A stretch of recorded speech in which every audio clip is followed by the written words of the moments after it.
So with mental health a theme for this week in the world's media, social media, etc., I thought that I should do a video. Because why not? Because of course FRAHM is closely allied with themes around mental health. We are officially in aid of Minds, the mental health charity, the biggest one in the UK. And I'm very open about the fact that I had a nervous breakdown and was suicidal a couple of years ago when my business went bust, amongst various things that all came together at a bad moment in my life. And having recovered, I wanted to do something about that and help people, specifically men, because I think that men's brands just don't address that at all. In fact, men's brands are often quite toxic in that they make life look amazing and cool and super tough, and we should all be super tough, when that's bollocks. So I wanted a brand that could be tough and could be determined and creative and exciting at times, but also did talk about emotion and things with passion and a bit of sadness, and just with honesty. I think the key to everything is honesty. And the thing with mental health, and often with men's mental health, is it's very difficult to be honest, because there's a lot of constructs that are part of you or part of society, whatever, that mean that you feel you can't. Now, I'm quite an open person emotionally. I always have been. People have always said I'm quite sensitive, or oversensitive perhaps, and I'm a bit of an oversharer. That's what my mate Jason, my business partner, calls me. So for me to sort of have quite serious mental health problems and to have, be on the brink of something, really scary, although it sure as hell felt scary anyway, which I'll go into in a bit, hopefully not too horrible way. But for me to suffer from those things is quite shocking, really, because you would have thought if anyone was going to be able to cope with it, it was me. I grew up around mental health issues. My dad's an alcoholic. My sister, bless her, has had to deal with depression, through her life, and she's done extraordinarily well. For me, I don't think, suffered from serious mental health problems. Like anyone, I'd been unhappy, really unhappy at times. I've suffered some pretty full-on stuff, like most of us. People have died and a gun put to my head, which is actually a positive, but that's another blog along the way in a bizarre way. Felt a bit lost, got very badly bullied at school, which I think sort of resurfaces later. I might talk about that. It doesn't matter. It's just a load of stuff. And we all go through stuff to a greater or lesser degree. But the key was that I had a series of... I basically didn't treat myself very well. And I was bound to have some issues. And essentially the background behind that is that I started a company called Vulpine in 2010. I spent 2 years building it, and then I launched it in 2012. And it sort of went like that. And if you are into cycling in the UK, certainly commuter cycling in the UK, then you probably know Vulpine. You probably know me for that over FRAHM. And I did that at first because I just really liked cycling, and I had this obsession with this clothing company that did commuter cycling clothing that looked good on and off the bike. And I just wanted to see if I could do it.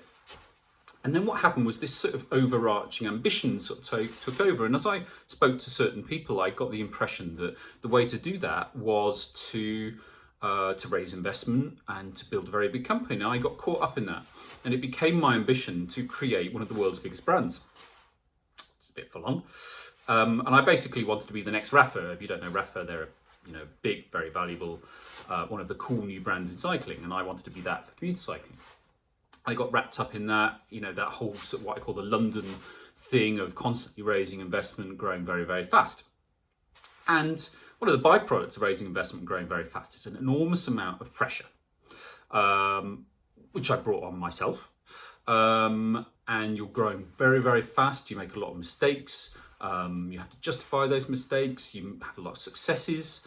And the first couple of years were absolutely amazing. They were just brilliant. 2012, the beginning, when people actually start buying your gear, and Wiggins wins the Tour de France, and I've just had my first baby with my wife, 2012 was amazing. And then I was just going on pure passion and adrenaline. Go, working absolutely bonkers hours. I used to get up at 4:30 in the morning and speak to China about production, and then just go until basically I got told to stop late at night, which isn't very sustainable. And there is this myth in startups, business, founders, entrepreneurialism, whatever you want to call it, that you have to do these insane hours, that you're not trying hard enough. You won't succeed unless you rip yourself apart. And it is absolute fucking bollocks. First of all, you'll end up dead, literally, because burnout is incredibly high rate in entrepreneurs. And burnout isn't just, I feel a bit knackered. It's ending up depressed, potentially suicidal. You could end up dead because, depending on your state of health, you could have a heart attack. But also, it's just not efficient. And this is what I think chimes with entrepreneurs. Entrepreneurs want to be super efficient. I used to literally count the minutes. I'd be standing talking to someone and they'd be chit-chatting to me, and I'd just be thinking, you need to stop now because I've got something else to do. I could gain an extra 90 seconds here, which is not healthy. And so what happens is you're just going and going and going, trying to grab every single piece of time. And what happens is you start shutting out other things. So I don't remember holding my baby daughter for the first 3 months of her life, apart from when she was born, like she moment she was born. I can't remember that. It's taken me 2 years to be able to say that without crying, because now family is hugely important to me. Exercise, luckily, I ran a commuter cycling company and I used to commuter cycle almost every day. So I got exercise, but I've always been into exercise. So I was pretty good, but not great on that level. Exercise was important. But I definitely wasn't sleeping very well, just simply because the hours were shunting. And when things got very, very stressful, just enormous amount of stress hormones just running around my body. So the first 2 years, fantastic. And then things got a lot more complicated, a lot more busy. And classically, for a first-time entrepreneur, I didn't know how to say no. One of the great things you read about, from people like David Hyatt, real sort of wise people in this area, is you've got to learn to say no. You've got to keep it simple. The biggest thing I learned about being a business person is to keep things simple. I'm thinking about it right now. How do I simplify my life? This is my new office, by the way. I moved in last week. That's a new jacket. I haven't told you about that yet, which I will do soon. Anyway, that's nice. So, I completely lost my thread. So year 3, 4, 5 just became progressively more and more stressful for umpteen different reasons. And the main reason was I just made things really complicated. In terms of the people dynamics, in terms of the amount of stuff we were trying to make, in terms of the level of staffing, the opportunities we're grabbing. A lot of it was really positive complication. I wasn't doing anything deliberately complicated. I think God knows didn't want to do that. But I didn't realise that. Well, actually, what I didn't realise was I was the engine of the business. You talk to any big sort of investor who've been through hundreds of businesses, know business inside out, they'll always talk about you need to support the founder, or you should be. And the founder, everything comes from them, not because the founders are gods, just because that drive, that energy, that can-do spirit, the ideas, they're all coming from the founder. And I didn't appreciate that an engine has limited resources. There is a finite number of revolutions an engine can do before it starts to catch fire. An engine has to stop and to be serviced. I wasn't servicing my engine. This is as much an engine as this. And so my engine was starting, little flecks of metal were coming off and the oil needed changing. And, but I kept going because I didn't want to stop. Eventually I was going to lose the race because I wouldn't stop, even though I was ahead. I was absolutely convinced, especially because people were telling me, not in an arrogant way, just because I needed to be positive, that I was going to sell this company for loads of money, and everyone's going to be happy, and it's going to be a great success story. Bollocks. So I was caught up in this. Eventually, it became fear of I've got to make this work. I've got this investment, I've got this potential, basically my family are fucking up to their ears in debt, and so I've got to be successful. Pressure, emotional pressure, actual pressure, financial pressure, everything. Enormous amount of pressure, enormous amount of tiredness. And I couldn't think. I mean, the staff used to laugh at me in a nice way because I'd fall asleep at 3 o'clock in the afternoon in the middle of the office because I was absolutely exhausted. I had 2 small children as well. It was a big soup of shit. Or rather, some of it was quite nice, but it felt like shit. I didn't enjoy those last years. I didn't enjoy it. People used to come up to me and say, "Oh, it's amazing what you're doing, and you must love it. It's fantastic." And I just used to think, I was just dead. I just used to think, "Am I? Is it? But I better get on with it because it's supposed to be doing really well." And then what happened was what happens to most businesses. It went bust. I didn't think we would go bust. Again, it wasn't sort of just, didn't care. I wasn't thinking about those things, but I mistook growth for safety, which is not the case. At the end of the day, cash flow is everything. And the mistake that happened was bought stock to fund this enormous amount of growth. We're growing 150% a year. Whoa, amazing. And the stock didn't come, and it didn't come. We changed factories. It didn't happen. And if you don't have stock, you don't have cash, because your cash is in your stock, you can't continue. You can't sell to make cash. You're stuck. And very quickly, because it was a high burn rate, because it was a fast-growing business, we were bust. I was talking to huge businesses a couple of weeks before we went bust about buying a company, and it still felt great until the moment, suddenly you just see it go, and it all stopped. Because all this business, maybe they talk to each other, I don't know, they just went, yeah, this is a complicated business, and we've got to do this really fast, in a week or two. And we don't really do that, we do it when things are really positive, so we'll pass, but thanks anyway. And suddenly, from having these amazing, incredible opportunities with huge multi-billion-dollar international businesses, it went to nothing. We were nothing. At the end of the day, we were only 1.4 million turnover business. They're not very big. There was just a lot of promise and a brand that seemed much bigger than it was. So that was a shock to a lot of people. It was a shock to me. So it was a shock to a lot of people. And of course, a lot of people invested. So there was a lot of interest in that. So I got a lot of, I thought it was a lot of trolling. At the time, it wasn't that much trolling, but that affected me very deeply because I was in a very weakened state. So basically, we went bust, and I just sort of collapsed in on myself. The first thing was that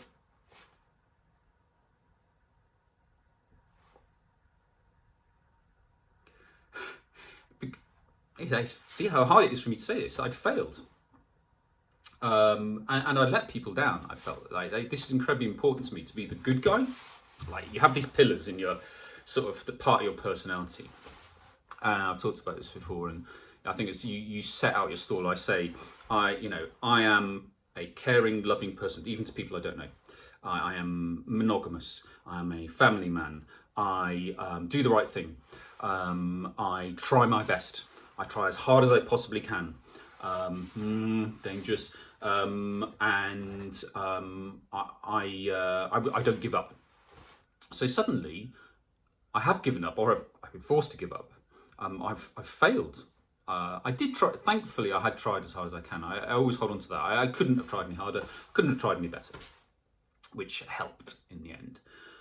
But basically, people start saying you're not the good guy, which is very painful. Basically, it's just a load of stuff. Your personality just starts getting deep pulled apart. The road that I was on, I had a very clear path, whether it was the right path, but a very clear path what to do. I was going to build this business, I was going to work really hard, and I was going to get there. I was going to support my family and pay off all these investors, make everyone really happy, and it's all great. And that didn't happen. And suddenly, this bubble, this vision explodes, and you're left with no job, a shitload of debts, people who don't like you, and you don't know what the fuck to do, and oh shit, I'm really depressed. I think I'm depressed. I'm kind of thinking about killing myself. That's definitely not a good thing.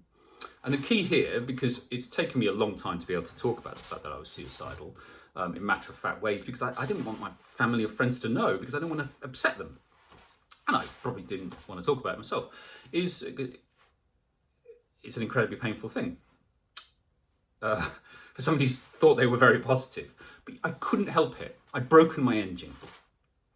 But basically, the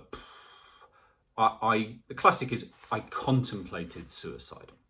So what I did was I would think about it, how I was going to do it. I'm not going to go into the details of it, that's not what I'm here to do.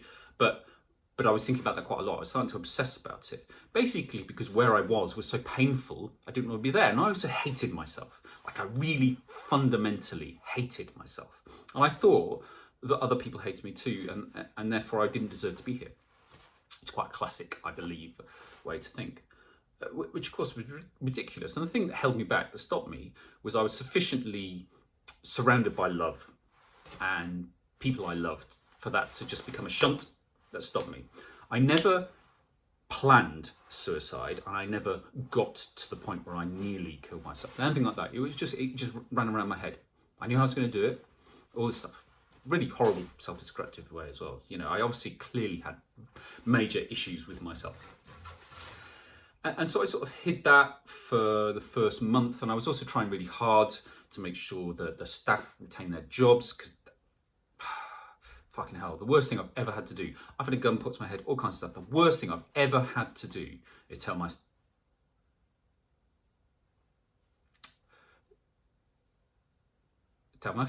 staff that they'd lost their jobs.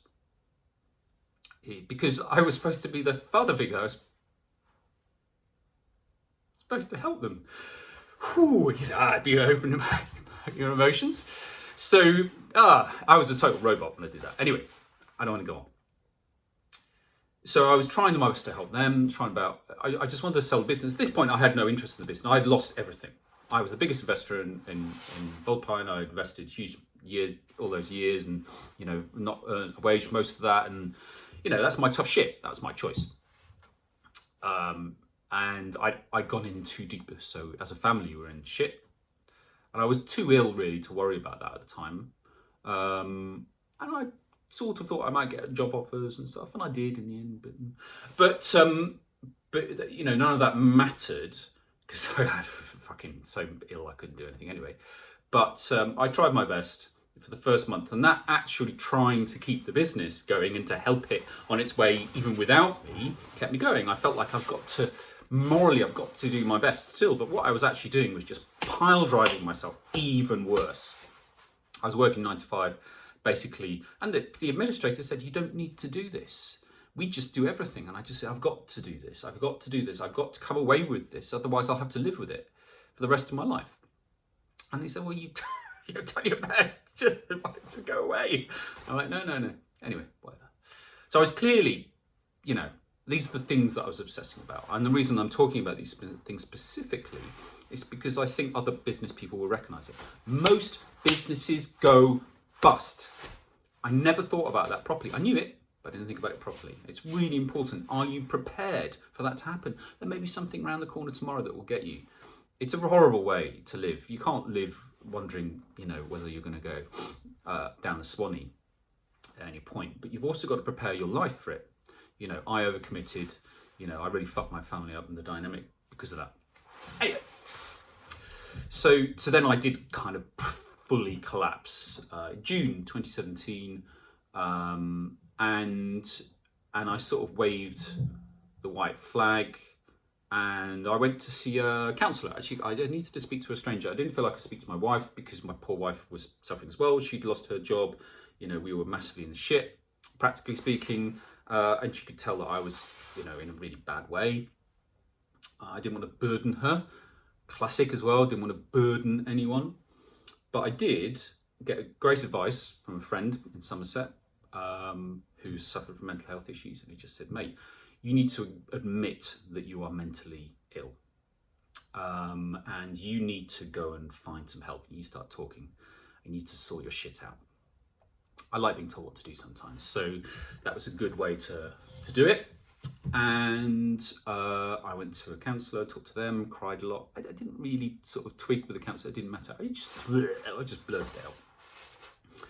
Then I went to a doctor in a really bad state.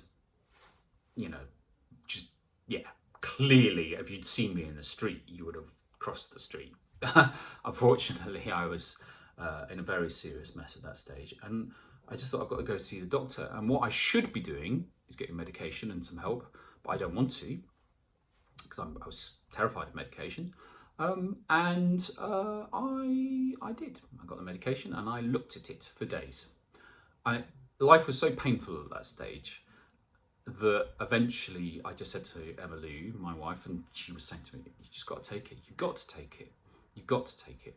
I thought I would never be the same again. I thought my personality would go even more different, and that I basically would never get me back. And that wasn't true. Thank fuck I took that medication, honestly, because I wasn't sleeping. I've always been a very good sleeper, very solid sleeper, shake me awake. And I wasn't sleeping, barely at all.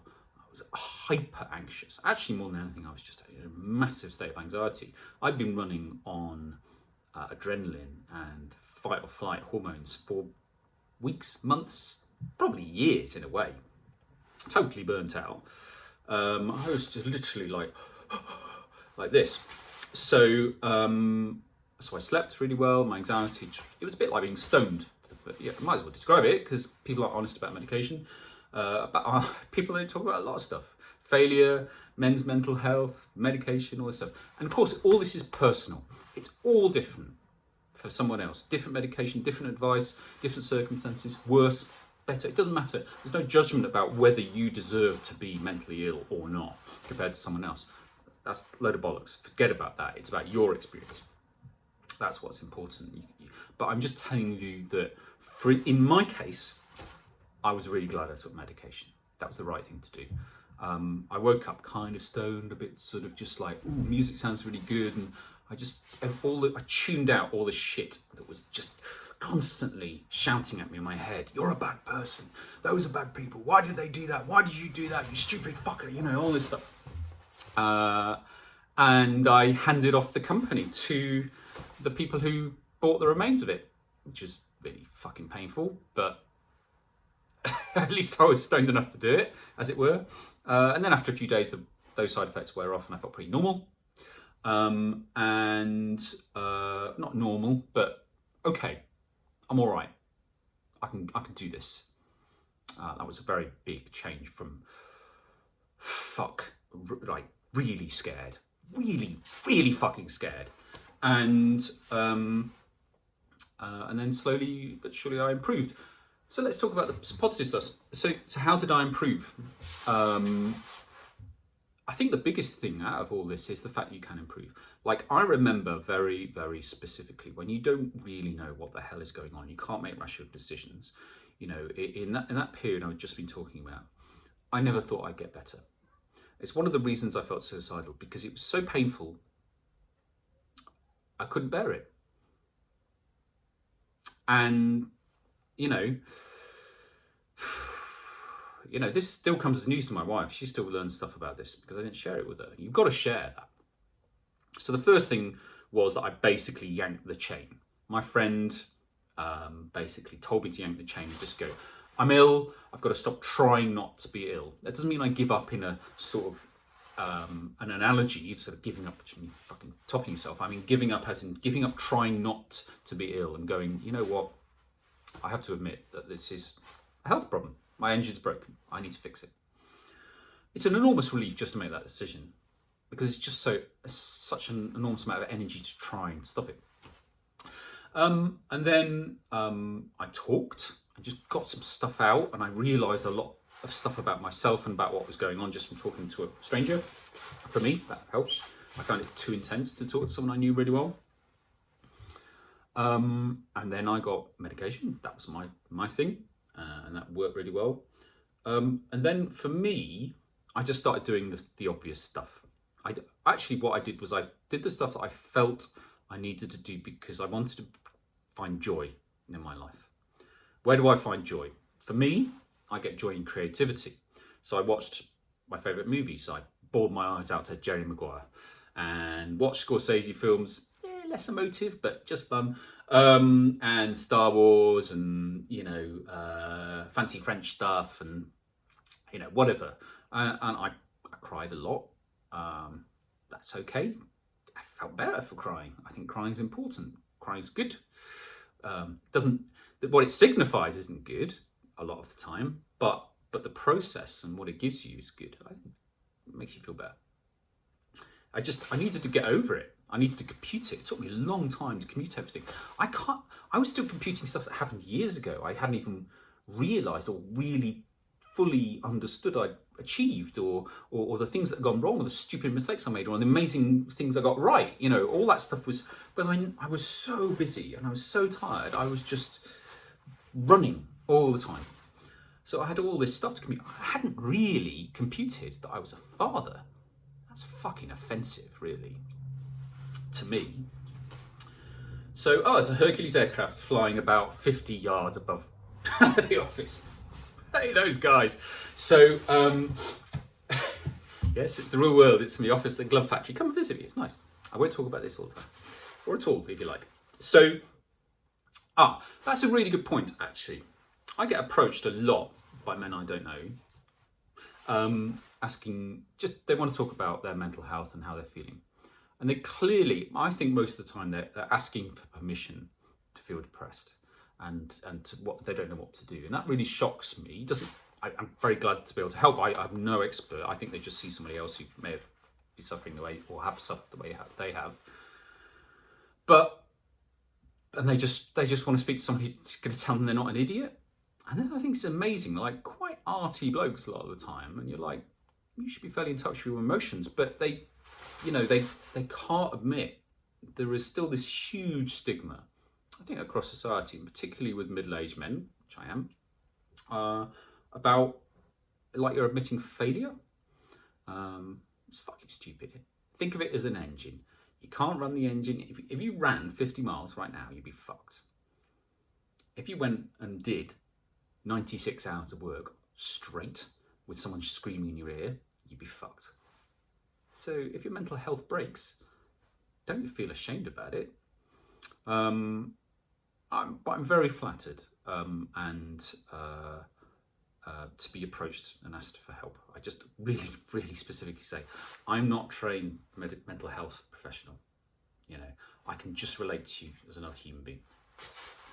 Anyway, right, I'm going to tidy this up because I want to try and make this half an hour max. So I was just doing creativity. I was, thank fuck I was in Somerset, actually. I'd really grown tired of London, unfortunately. That's getting personal. So I was in Somerset, quite new to Somerset, loving the countryside. I grew up in the countryside of Nottinghamshire, so that was like home. And I was walking my dog, Lily. Lily, where are you?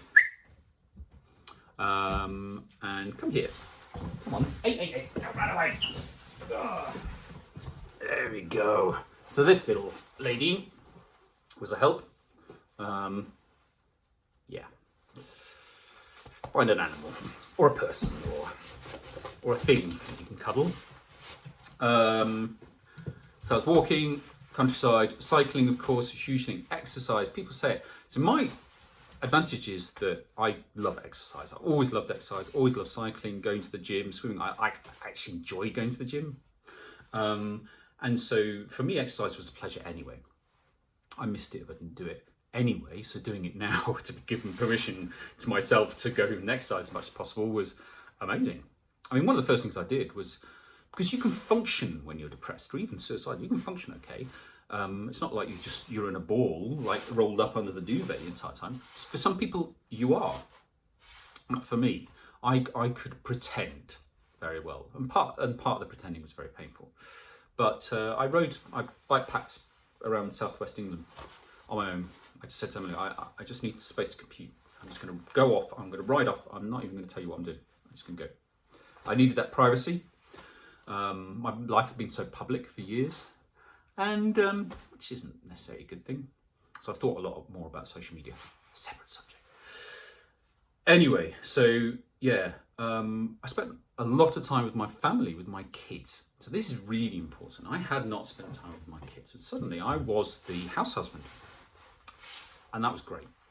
I like cooking. I have no problem with cleaning. I don't have any sort of preconceived ideas about what men and women shouldn't do, any of that bollocks.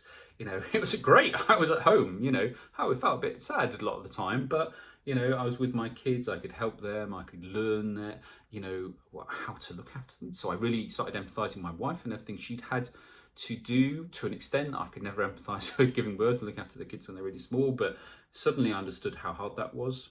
And, you know, that was really valuable. I just got to know my kids and spend time with them. It's nice, you know, I hadn't done that before. And I really enjoyed it. I mean, they're a pain in the arse sometimes, of course, they're kids, but it was nice. It was nice. I was doing small, close things in a chosen small environment, in a community of people that cared for me.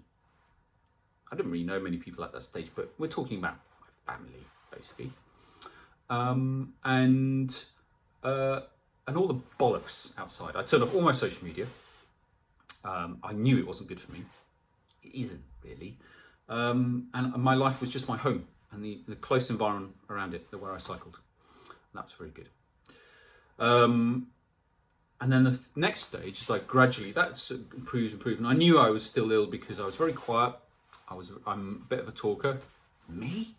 But suddenly I was a listener. I would just sit. And I really enjoyed looking at people, listening to people and thinking about people. And, you know, that was a different side to me. I'm probably a quieter person in general now. I think a lot of those stress hormones and excitable founder hormones have sort of found a bit of a balance. But I didn't have the road to travel. I am a naturally ambitious person. I'm a doer. I like to achieve things. I like to learn. I like to feel like I'm using the best of myself. And I wasn't really. Looking after kids is a lovely thing, but it wasn't lighting my fire. I felt a bit bereft actually, because I really loved being an entrepreneur. I just done it too hard and too difficult. And I'd learned so much, and I felt gutted that I might lose all that knowledge, all this stuff. First time you were an entrepreneur, you know fucking nothing. So now I was like, oh Jesus, I want to start another company, but it has to be different. Again, if you want to listen to my first podcast, this will tell you how FRAHM came about. But essentially, I started getting approached for consultancy, which I don't really do anymore, thankfully, because FRAHM's busy. But I needed to pay the bills. First of all, I felt shit because I wasn't paying the bills. And I don't think that's a man thing of bringing home the bacon. I just think, you know, we need to pay the bills. We can't pay the bills. I should be paying the bills. How do I pay the bills? You know, I would feel better if I can contribute. So I got approached for consultancy, and I really lost confidence.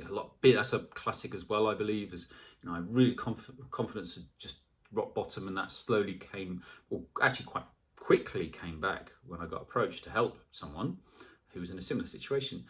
They approached me for advice about marketing. In the end, I gave them advice about their life, because they were in a terrible state because they didn't enjoy what they were doing.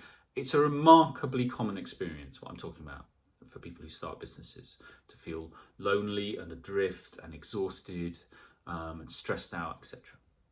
Which is one of the reasons I'm talking about the business so much, because I think there's lots of people talking about mental health for lots of different reasons.